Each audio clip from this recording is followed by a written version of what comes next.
Algunas características las vamos a saltar muy rápido, por temas de tiempo también. Por ejemplo, la sensibilidad, que es la cantidad de luz que recibe la cámara, es una consideración importante, pero hoy por hoy más nos interesa si puede ver bien de día, de noche, si puede ver de noche a color. Entonces este concepto ya no lo utilizamos tanto. Tenemos variedad de imágenes más nítidas, más oscuras, más opacas, y eso depende un poco de la calidad de la cámara, del precio, por supuesto, de la cámara, pero en característica hablaríamos de sensibilidad, es decir, qué tan buena capacidad tiene la cámara de capturar la luz. Una cámara en vista nocturna podría ver muy bien los colores si es que tiene una muy alta sensibilidad en este caso. Esta cantidad de 0,001 lux suelen ser valores típicos para cámaras full color, por ejemplo, que pueden ver de noche a colores. La resolución, pues, es uno de los criterios más importantes de una cámara para poder elegirla. Sabemos que más resolución nos entrega más detalle de imagen, más calidad, pero no nos olvidemos que representa principalmente el tamaño de la imagen. Es como imprimir una hoja más grande, ¿no? Tamaño A4, tamaño A3, tamaño A2, ¿no? Enorme. Son simplemente tamaños. No garantiza la calidad necesariamente de la imagen. Estoy hablando que también entra a tallar cómo configura el DVR, que eso va a ser una próxima capacitación, puesto que imprimir pues una imagen con poca calidad es como que cuando la tinta se está acabando, imprimo pues una imagen pobre, pálida quizá, pero no varía el tamaño de la imagen. Pasa lo mismo con los DVRs. Yo le puedo poner una cámara de la mejor resolución posible, de repente en Full HD o de repente en 4 megapíxeles, pero resulta que el DVR no está configurado adecuadamente y esos 4 megapíxeles no sirven para lo que yo quiero. Por ahí alguien me preguntó, oye, tengo una cámara que a 3 metros va a ver los vehículos que están pasando por la pista, ¿no? Frente a la vereda de una casa. Quiere que se distingan las placas. Bueno, es muy probable que una cámara de 4 megapíxeles sea suficiente. Pero si no se configura el DVR adecuadamente, esos 4 megapíxeles también pueden ser innecesarios. O pueden ser insuficientes, mejor dicho. Entonces, bueno, sabemos que la resolución hoy por hoy ya se dejó del todo las TV líneas, pero todo es en megapíxel, tanto para cámaras análogas como IP, no sin antes recordar que la resolución está compuesta de la parte horizontal y vertical, resolución horizontal por vertical. Multiplicamos, por ejemplo, esta resolución de 1920 por 1080, que son los famosos 1080p, o Full HD, como le llamamos también. Multiplicamos estos valores y nos da los 2 millones de píxeles o 2 megapíxeles. Por eso decimos que son equivalentes. Pero este ejemplo simplemente lo hacemos para recordarles qué pasaría si yo lo bajo a 1900 en la parte horizontal y en la parte vertical lo subo a 1200. Si yo multiplico, sale más o menos lo mismo, no exactamente, pero más o menos 2 millones de píxeles. Entonces sigue siendo una cámara de 2 megapíxeles. También le puedo llamar cámara Full HD. Pero ¿qué pasó? En mi imagen se redujo la parte horizontal y creció la parte vertical. En ese sentido es una imagen más cuadrada, con menos panorama horizontal, es decir, con menos ángulo de visualización. Sin embargo, sigue siendo Full HD. Entonces, no solamente depende de lo que nos ofrezcan como resolución general, sino los píxeles efectivos, cuántos horizontales y cuántos verticales tengo, cuál es la relación entre ellos, la proporción entre ellos, que es también un tema importante, ¿no? Los estándares o las proporciones. Y bueno, muchos, en este caso, muchos cuadros como estos en internet donde dicen cada resolución tiene tantos por tantos píxeles. Bueno, nos damos cuenta que algunos son más rectangulares, otros son más cuadrados, otros más altos, pero si multiplicamos los valores podrían ser valores similares. Entonces hay que tener bastante cuidado. Los más usados son hoy por hoy, al menos por DAWA, son eh, la proporción de 16:9 que estamos viendo en la parte inferior derecha. Aquí en esta línea azul está el famoso Full HD 1080p y también está el famoso HD 720p. Están en la misma línea celeste que está aquí. Pero otros productos ofrecen, por ejemplo, resolución de 4 tercios, que suelen ser cámaras de resoluciones impares, como los 3 o los 5 megapíxeles. Por esa razón es que DAWA recomienda trabajar con cámaras en Full HD, en 4 megapíxeles y en 8 megapíxeles 4K, porque conservan esa proporción panorámica que nos da más imagen horizontal, que es lo que principalmente el usuario solicita hoy por hoy. Y por ejemplo, las de 3 y 5 megapíxeles suelen ser de 4 tercios, las de 12 megapíxeles también suelen ser de 4 tercios, pero como repito, no hay nada mejor que validar en hoja técnica los píxeles efectivos. Bien, por aquí alguna consulta, nos preguntan si voy a utilizar una solución de una instalación de 8 cámaras de 4 megapíxeles, ¿qué grabador es recomendable? Bueno, todavía no hemos hablado de cálculos y mucho de ese detalle no compete a la charla de hoy, es para una segunda parte que se va a lanzar pronto también, a través justamente del mismo medio, pero por lo propio es que el grabador soporte esa resolución de 4 megapíxeles, entonces tendría que, si no conozco de modelos, en este caso de Dahua, tendría que solicitar.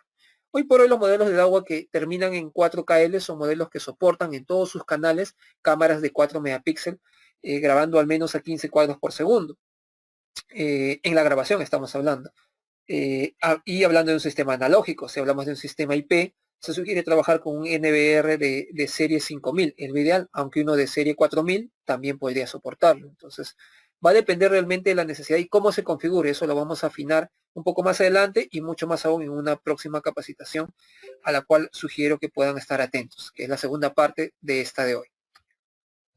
Con respecto a los sensores, que también es un concepto importante, existen distintos tipos de sensores que hoy por hoy ya no son tan analizados, puesto que, bueno, el CCD era pues muy superior hasta hace muchos años al CMOS. Hoy por hoy el CMOS ha evolucionado mucho y existen muchas cámaras con sensor CMOS HD. Por eso es que ya casi no se le presta atención.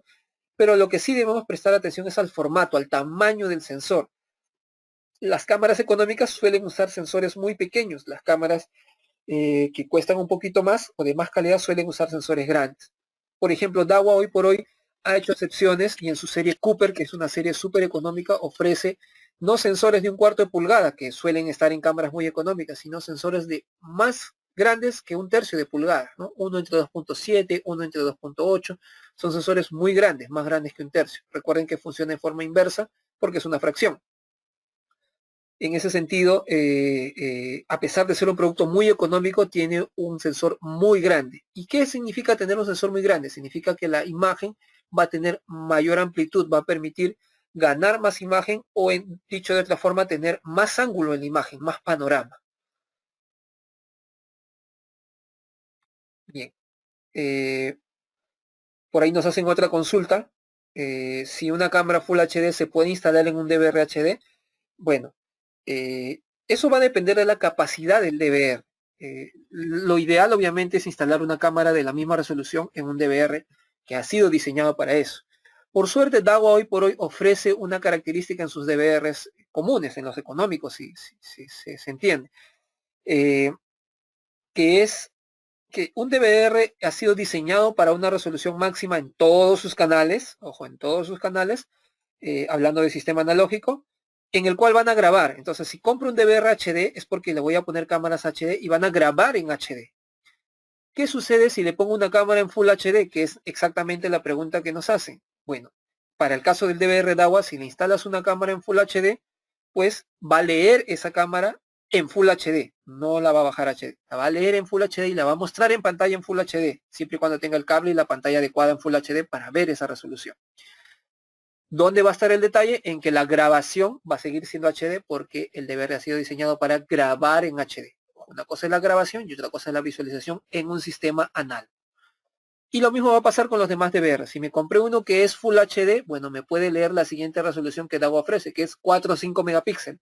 Le puedo poner cámaras en cualquier tecnología de 4 o 5 megapíxeles, ojo, en cualquier tecnología de Dahua o de la competencia, y las va a leer. Pero si el DVR fue fabricado para grabar en Full HD, las va a grabar en Full HD. O sea, la diferencia la voy a ver cuando reproduzca el video. Importante ese detalle. Bien, sin salirnos mucho de la parte que estábamos mencionando, hablábamos del sensor, básicamente por un tema de ángulos, porque el ángulo es una necesidad primaria. Pero esto va complementado con el lente. Entonces todos normalmente nos apuntamos o nos enfocamos en el lente, pero nos olvidamos del sensor, que es lo que mencionaba hace un momento. Ambos trabajan de la mano. En el caso del lente, bueno, es una parte física de la cámara que va por delante del sensor y que vemos por fuera de la cámara, pero el factor que nos importa es la distancia focal, la que se mide en milímetros, que normalmente le llamamos los milímetros de lente, ¿no? Lente, cámara de 2.8 milímetros, de 3.6 milímetros, cámara de 6 milímetros, de 12 milímetros, bueno, ese valor es el que principalmente nos interesa, recordando que cuanto mayor es el número, menor es el ángulo de visualización, ¿correcto? Entonces, ¿Qué sucede? La gente solicita, por ejemplo, lentes de 2.8 porque son más abiertos y tienen más ángulo, creyendo que eso es mejor, pero recuerden que todos los factores trabajan de la mano. Entonces, si yo quiero ver más detalle, necesito que la resolución de mi cámara sea mayor. Si necesito invertir menos, voy a elegir una cámara más económica que posiblemente sea de menos resolución, pero el ángulo en el cual estoy diluyendo la resolución también juega un factor importante. Entonces, cuanto más ángulo tenga, mi resolución se diluye en un panorama más grande, por lo tanto tengo menos detalle. Esto significa que no todas las cámaras de la misma resolución ven la misma calidad, ven la misma profundidad o ven el mismo detalle. Por ejemplo, tenemos una cámara en Full HD y una persona parada a 5 metros. Tengo al lado otra cámara en Full HD que ve a la misma persona a 5 metros también. Pero en una cámara se ve mejor el detalle del rostro que la otra persona. ¿Por qué puede ser esto? Porque una cámara tiene más ángulo. Y más ángulo significa que la calidad se está diluyendo y la profundidad de visualización no es tanta. Mientras que la cámara que tiene menos ángulo permite ver más lejos, un poquito más el detalle de los objetos que están más lejos. Entonces, elegimos la cámara de más ángulo cuando la profundidad de visualización no es tanta. Si quiero ver más lejos, necesito menos milímetros, ¿correcto? O menos distancia focal. Ahora, si necesito simplemente ángulo, debo pensar no solo en los milímetros de lente, sino también en el sensor, porque ambos van a jugar de la mano. Aquí tenemos un cuadro donde en una matriz se cruzan ángulos y resoluciones. Ángulos y tamaño de sensor. Entonces nos podemos dar cuenta que aquí arriba con un lente de 2.8 podría tener un ángulo de más o menos 90 grados si el sensor es de 1/3 de pulgada. Pero si tuviera una cámara muy económica donde el sensor es menos de 1/3, es de 1/4 simplemente, por más que tenga el lente 2.8, el ángulo no llega a ser 90 grados. Y si tengo un sensor más grande que 1/3, el ángulo va a ser superior a 90 grados con el mismo lente. Otro caso sería que tenga una cámara con lente 3.6 milímetros, que es la segunda fila, donde el ángulo sí llega a ser 90 grados. Entonces, eso de que el lente 2.8 es 90 grados es un mito. Yo podría tener una cámara de lente 3.6 y tiene 90 grados o más. Esto es porque tiene un sensor más grande que 1/3 de pulgada. Entonces, recuerden que el ángulo lo hacen los dos factores. Finalmente, si yo quiero reconocer el ángulo de la cámara, no hay nada mejor que remitirme a la hoja técnica y ver cuánto ángulo me da esa cámara, sin tener que analizar el sensor, ni los milímetros de lente, etc. ¿Okay? Es la sugerencia, la recomendación. Finalmente, el zoom, recuerden que el zoom se mide en X, pero el zoom es relativo. Simplemente el zoom es la máxima distancia focal entre la mínima si tengo una cámara motorizada o varifocal. Entonces, por ejemplo, Dahua te ofrece una cámara con lente de 2.7 a 13.5 milímetros. ¿Qué tendrías que hacer? Dividir los 13.5 entre 2.7, o sea, el valor máximo entre el mínimo. ¿Cuánto me da esto? 13.5 entre 2.7 divides y te sale 5. Significa que tu cámara tiene 5x de zoom. Pero esto representa un valor relativo, o sea, cuántos pasos se está acercando, cuánto zoom desde su punto inicial puede realizar la cámara. Pero el secreto está cuál es el punto inicial. Si la cámara tiene un punto inicial más adelante, o sea, un ángulo más cerrado de visualización, el acercamiento va a ser mayor. Si la cámara tiene una posición inicial muy abierta, muy panorámica, el acercamiento no va a ser tanto. Es decir, me puedo acercar 5 pasos adelante, pero si empecé muy atrás, el acercamiento de nada me va a servir. Si empiezo muy adelante, el acercamiento me va a ser más útil porque voy a llegar hasta mi objetivo. Eso es el zoom. Entonces hay que tener bastante cuidado con las distancias focales realmente. Finalmente, si quiero una cámara que vea más lejos, voy a elegir una que tenga el número más alto en los milímetros o en la distancia focal. Si voy a elegir una PTZ, elegiré aquella que tenga más milímetros porque significa que va a ver más lejos, si es que ese es mi objetivo.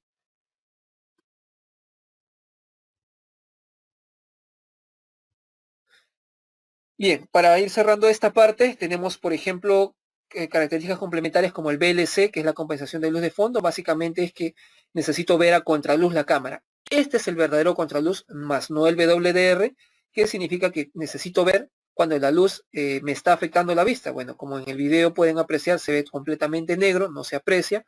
Esto es porque la persona está a contraluz, pero mi objetivo es la persona, no son los carros que están afuera. Afuera habrá otra cámara. Cuando cierro la puerta sí se ve, entonces ahí viene el problema. ¿Qué necesitamos? Simplemente activar de la cámara la función VLC. Todas las cámaras nuestras las tienen, desde las más económicas. Simplemente se necesita activar. En ese sentido, ¿qué pasa si yo comparo las escenas anteriores con las actuales? Lo que va a suceder simplemente es que voy a poder apreciarlas, por ejemplo, como aquí, se logra apreciar el rostro, pero me doy cuenta que no veo bien los carros que están afuera. Repito, el objetivo es la persona. Si no veo lo de afuera, no importa porque va a haber otra cámara. Y aquí en el contraste sí nos podemos dar cuenta que el VLC me es útil para ciertos escenarios, ¿correcto? Así como ella, tenemos otras funciones como el HLC, que es la compensación de luz alta, que básicamente es cuando una fuente de luz empaña la vista. Si yo activo esta función, la cámara va a permitir reducir esto, pero también se va a oscurecer la imagen. Entonces, no en todos los escenarios es ideal. Cada una tiene su razón de ser. Y por ejemplo, otra función famosa es el WDR, muy común hoy por hoy, que es para ver, dicen a contraluz, pero en realidad es para ver distintos rangos de luz, donde hay mucha y poca luz, siempre. A la izquierda vemos una imagen donde afuera hay mucha luz y adentro hay poca luz, y solo puedo ver afuera, no adentro. En la derecha sí puedo ver afuera y adentro. Para eso se requiere el WDR, cuando quiero ver generalmente afuera y adentro, o sea, ambos niveles de luz. En cambio, en el caso anterior del VLC, yo quería ver a la persona que estaba adentro, no quería ver los carros que están afuera. Entonces, cuando solo una parte es la que quiero ver, el VLC es suficiente. Si quiero ver ambos, el WDR será necesario. Estas funciones se tienen que elegir una a una. No puedo elegir las tres a la vez. O sea, selecciono una de ellas. O bien le pongo VLC, o bien HLC, o bien WDR a la cámara. Y más importante aún es saber que esto viene apagado en las cámaras. Tú te compras una cámara que tiene WDR, pero no lo trae activo. Ni el VLC ni el HLC. Tú tienes que entrar al menú y activar en la cámara si quieres el VLC, el WDR o el HLC. Si no recuerdas qué significa esto o para qué sirve cada una de las funciones, no importa. Yo siempre sugiero que al menos te acuerdes que existen estas funciones luminosas y simplemente entres y selecciones una de ellas y en la que se vea mejor la escena, ahí lo dejes. Si de repente apagado, o sea, con ninguna de estas funciones activas se ve mejor, entonces lo dejas así. Esa es la recomendación de forma sencilla. Por ahí nos entregan otra pregunta. Bueno, con respecto a la información del webinar, sí se va a compartir definitivamente. Descuiden si tienen alguna dificultad en este momento. Aquí tenemos otro ejemplo del WDR donde no quiero ver de adentro hacia afuera, sino de afuera hacia adentro. Quiero ver en un escenario exterior una cabina, una parte interior. En la izquierda no se ve nada y en la derecha sí, porque en la derecha tengo el WDR activo. Entonces, no en todos los escenarios es ideal. A veces el WDR es contraproducente y no se aprecia bien porque hay demasiada luz en el escenario. Tengan bastante cuidado al elegir estas funciones. Y las otras complementarias las vamos a saltar, puesto que suelen no ser muy importantes. El balance de blancos es para nivelar simplemente el color blanco y por lo tanto darme colores reales. El control automático de ganancia básicamente es un complemento de lo que hemos mencionado en el balance de blancos. La reducción de ruido digital, que hoy por hoy casi todas las cámaras lo tienen para mejorar la vista en oscuridad, hablando del ruido digital que se genera, es decir, una especie de lluvia sobre la imagen. Esto se puede reducir y DAWA ofrece el nivel 2D en los productos más económicos y 3D a partir de la gama media, que es el nivel más alto. El infrarrojo inteligente, bueno, todos lo tienen hoy por hoy, ya no es casi una novedad, pero básicamente es poder ver, hacer que la cámara regule la intensidad del infrarrojo según la necesidad del objetivo para evitar pues un empañamiento de la imagen como el de la derecha donde se ve todo blanco y no se aprecia porque la potencia del infrarrojo es muy fuerte. Entonces, te ofrecen una cámara de 60, de 80, de 40 metros de infrarrojo, pero esta potencia se va a alcanzar según los objetivos. Si están muy cerca, se reduce la intensidad y si están más lejos, se incrementa para que sea la adecuada. ¿Ok? Bien, entonces estas son las funciones que hemos mencionado. Y en el caso de los grabadores, básicamente creo que ustedes conocen muy bien cantidad de canales, de discos, de características como entradas de alarma o cantidad de puertos USB o de HDMI o de puertos de audio que tengan. Eso creo que es fácil de distinguir. También la capacidad de discos duros. Lo que mencionaba al inicio simplemente es recordar la capacidad que pueda soportar cada disco. Generalmente en proyectos muy pequeños usamos discos de 1 o hasta 2 teras por temas de precio. El disco puede costar mucho más que el sistema de DVR y cámaras si apuntamos a una solución económica. Pero si el proyecto exige pues mucho tiempo de grabación, simplemente usaremos productos con los discos necesarios, que soporten la cantidad de discos. Solamente verifiquen en hoja técnica hasta qué capacidad puede soportar el disco. Eso de preguntar a una y otra persona, yo lo considero más una pérdida de tiempo, tanto para el que hace la primera pregunta, como para aquellos que no lo saben y siguen repreguntando a su propio soporte. Es una cadena de pérdida de tiempo, la considero. Creo que es más fácil remitirse a la hoja técnica que está en la web y leer cuánto es la capacidad del disco que se pueda colocar. Si me dicen que el DVR soporta disco de 10 teras, bueno, eso es lo que puedo colocar. Recuerden que los modelos más pequeños y económicos suelen soportar discos de más capacidad, actualmente hasta 10 terabytes, todos los modelos económicos. Mientras que los modelos de DVRs o NVRs muy grandes y muy caros podrían no llegar a 10, de repente solo hasta 8 o hasta 6 terabytes. Por eso es que se sugiere revisar hojas técnicas. Bueno, obviamente elegimos el DVR con acorde a la resolución de las cámaras que vamos a escoger, como consultaron hace un momento, pero un detalle que no debemos olvidarnos es el procesamiento. Si tenemos un sistema IP, sobre todo un NVR con cámaras IP, debemos elegir el procesamiento de forma adecuada para saber si va a soportar. Por ejemplo, un NVR que dice ser 4K puede ser un modelo muy pequeño, muy económico, pero dice que soporta 4K. No es una mentira, lo soporta, pero la pregunta es ¿cuántas cámaras soportarán en 4K? ¿Qué tan fluido? ¿Será a 30 cuadros, a 15 cuadros? Eso es un tema de procesamiento. A diferencia de un sistema análogo donde el DVR te dice, este DVR soporta todos los canales, por ejemplo, 4 megapíxeles a 15 cuadros o 4K a 7 cuadros, en IP no existe eso. En un sistema IP tienes que analizar procesamiento y hay que hacer cálculos. Entonces hay que tener bastante cuidado con ese detalle. ¿Ok? Bueno, el resto de características de los grabadores creo que ya ustedes las manejan, no vale la pena detenernos muchos en ello, ni cómo se ven, porque creo que eso sí lo manejan. Aún así también las topologías o la forma de conectar. Sabemos que un sistema IP, a diferencia del análogo, no requiere cablear todas las cámaras hasta el grabador, sino conectarlas a través de la red, a través de un switch.